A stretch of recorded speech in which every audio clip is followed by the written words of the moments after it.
বছর আমাকে তারা নির্যাতন করছে, আমার কষ্ট লাগে নাই। কিন্তু আমি মক্কা থেকে যেদিন মদিনায় আসি রে, 2টা রাকাত নামাজ আমারে মক্কার ভিতরে পড়তে দেয় নাই, আমার এখানে কাবার ভিতরে নামাজ পড়তে দেয় নাই। বিটা বাড়ি ছাইরা আসছি, এই আবু জাহেল আমার এত কষ্ট দিছে।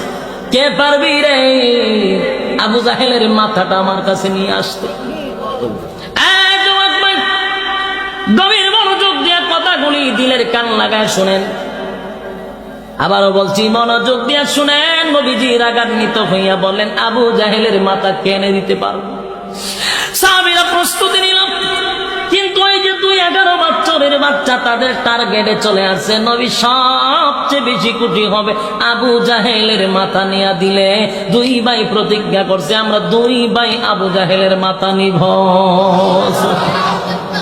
অথচ এখানে উমর আছে, সবচেয়ে ভিআইপি সাহাবীদের মধ্যে যোদ্ধা সাহাবীরা অনেকেই উপস্থিত। আমির হামজা সহ সব বড় বড় সাহাবীরা উপস্থিত।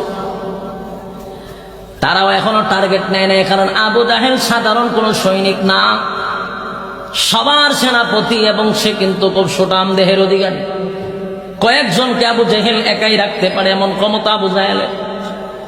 কিন্তু 11 বছরের বাচ্চা 2 জন, তারা 2 জন মাঠে লাইমা খালি টার্গেট হলো আবু জাহেল। বলুন টার্গেট কে? এই 2 বাচ্চা গিয়া জিগায়, আবু জাহেল কোনটা? অন্যরা হয়ে বেড়া আবু জাহেল তো যুদ্ধের ময়দান আছে, এরা মানুষের দেয় দমক, হয় আবু জাহেল কোনটা? ওই যে সবচেয়ে সুন্দর আর লম্বা, এটাই আবু জাহেল। গর্দানটা দেখ অনেক বড়। 2 ভাই হয়েছে, আর কিছু লাগতো না। হ্যাঁ, এরা যুদ্ধ করতেছে, আর এই 2 ভাই কোন রকম চিপা চাপা, এরা মানুষে মারেও না, শুধু তো দেখলে সেইটা দিয়ে অন্যটারে মারামারি শুরু হচ্ছে। আর এক ছোট মানুষ চিপা চাপা দিয়ে ঢুকতেছে, ঢুকতে আবু জাহেলের গুড়া পর্যন্ত গেছে গা। আবু জাহেল প্রথম কিন্তু এরা ঠিকই দেখছে, দেখে এতটা গুরুত্ব দিচ্ছে না। আরো টিটকারি করছে, মোহাম্মদ কি পরিমাণে 3 মিসকিন হয়েছে, যুদ্ধ করার সৈনিক পাইছে না, বাচ্চা বাচ্চারে ফাড়াইছে। কাকে বলছিলাম মোহাম্মদের বুদ্ধি শুদ্ধি কম, তাহলে এই বাচ্চাগুলি কেমন যুদ্ধের ভিতরে ফাড়াইল? টিটকারি মস্কারি করতেছে। এত গুড়ার উঠে ছোট ভাই 2টা নিচে, এটা গুড়ার আগের মধ্যে বেরোতে। এক ভাই কি করছে, তরবারি দিয়ে গুড়ার ফায়ের মধ্যে মারছে খুব।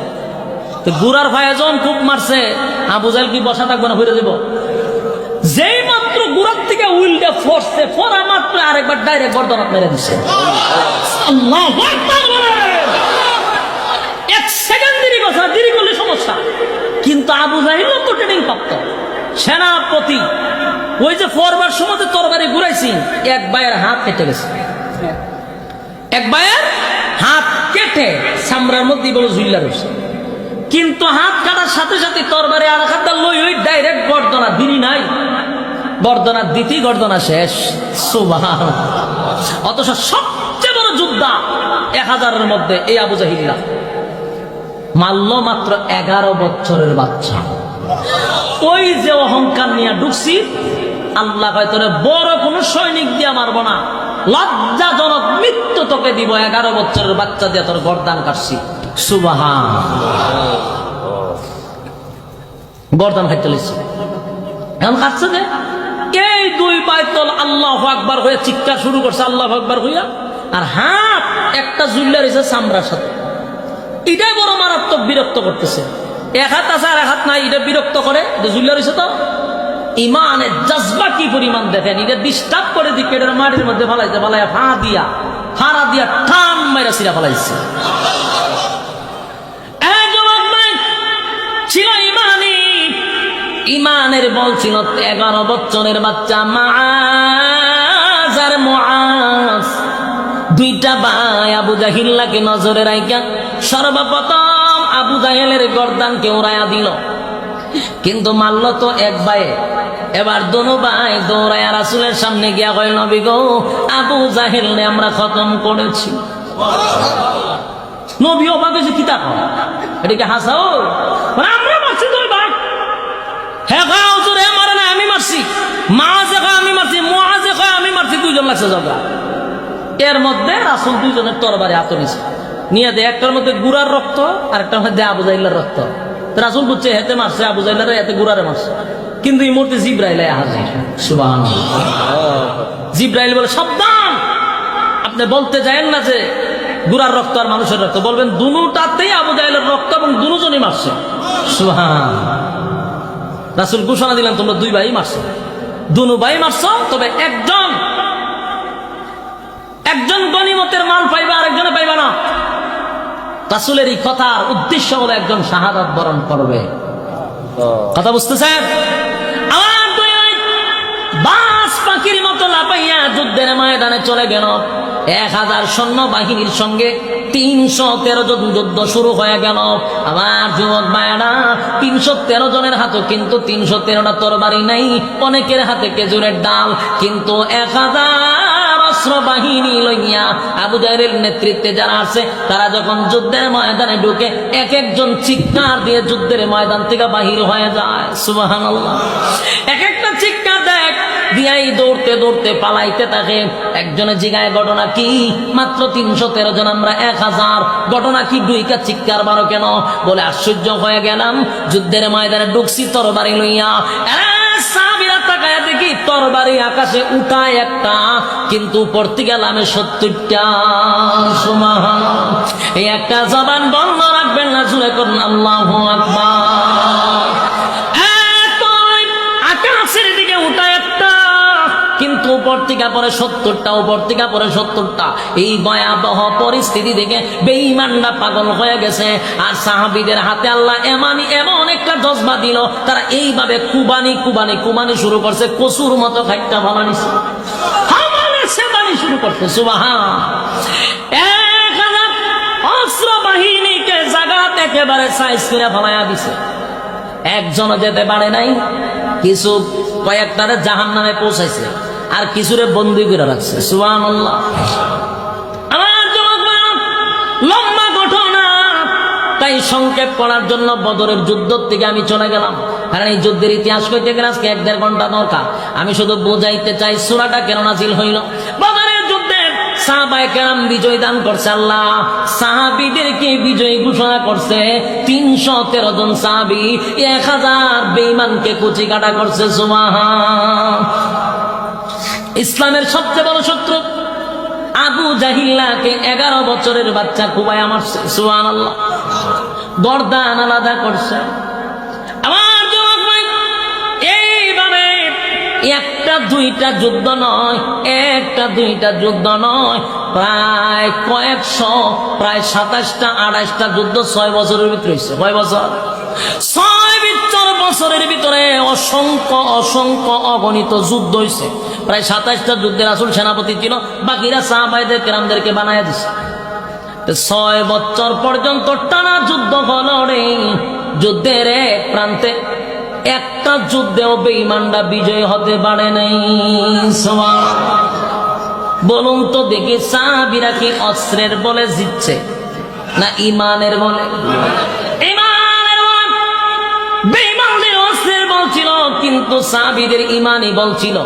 তাই হাজার হাজার বাহিনী লইয়া ঢোকে, এক একটারে হুতায়া বিছনার সাথে শোয়াত হয়। সুবহানাল্লাহ। এইভাবে 6 বছর যুদ্ধ হইল। 6 বছর পরে হঠাৎ করে আল্লাহর পয়গম্বর একদিন ঘুমের মধ্যে স্বপ্ন দেখে, ঘুমের ঘরে রাসূল স্বপ্নে দেখে সাহাবায়ে কেরামদেরকে লইয়া মক্কায় গেলেন হজ করার জন্য।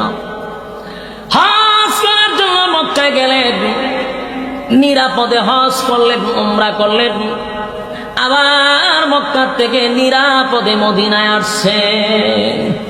বলুন বাস্তবে না স্বপ্নে?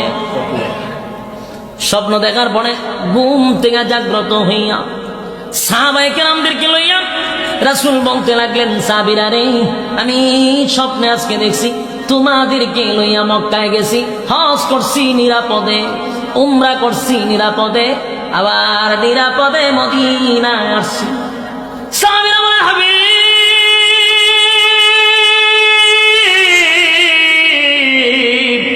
আপনার স্বপ্ন তো স্বপ্ন নয়, আপনার স্বপ্নটা হলো ওহী। আপনার স্বপ্ন বাস্তব। আপনার স্বপ্ন শুনিয়া আমরা এখন উদ্দেশ্য নিয়েছি, আপনার সঙ্গে আমরা মক্কায় যাব। কোথায় যাব? মক্কায় যাব কি করার জন্য? হজ করার জন্য। হ্যাঁ, কথা বুঝতেছেন? মূল আয়াত কেন না দিল সেই ঘটনা দিয়ে আমি আসছে, কিন্তু আমি দেখলাম বহু মুনাফিক হইয়া মানুষ বাড়িতে যাইতেছে। কি হইয়া যাইতেছে? কথা দিয়ে কই আসতে ঘটনা কিতা? আমি যারা ওয়াদা করে বসাইলাম কইলো যাইতো না, কিন্তু এখন দেখলো যে কিতা হইয়া যায়। আরো জোরে কই, আরো জোরে। আল্লাহ মাফ করুক। এরা দেখো আমি 5-10 মিনিট বইলে কি আপনারা কি মির্কি বেমারে ধরবো নি? আপনারা যে কষ্ট আমার বেশি হইতেছে। 5-10 মিনিট বসেন, লড়াচড়া করেন। এই জন্য এইসব মাহফিলগুলাতে 9টা অথবা 8:30টায় তুল্লা দিলে, কারণ আমাদের মাহফিলগুলার শ্রোতা আসে অনেক দূর থেকে, অনেক দূর থেকে লোক আসে। চিন্তা করে রাত 12টা বাজে যেতে আমরা বাড়ির যাবো কেমন? তখনই মানুষ উঠাউঠি শুরু করে। তাহলে একটা মানুষ উঠার কথা নয়, কিন্তু দূর দূরান্ত থেকে মানুষগুলি আসে। গভীর রাত হয়ে গেলে আর বসতে চাইলেও পারে না, এটা আমরা বুঝি। এই জন্য এত দূর আনলে পরে আপনারা তাড়াতাড়ি বসাই দিবেন। শ্রোতা দূর থেকে আসে, এটাই স্বাভাবিক। শহর থেকে অনেক শ্রোতা আসছে, আরো দূর দূরান্ত থেকে আসছে। ওই তাহের করতে দেখছি লুকাইছে।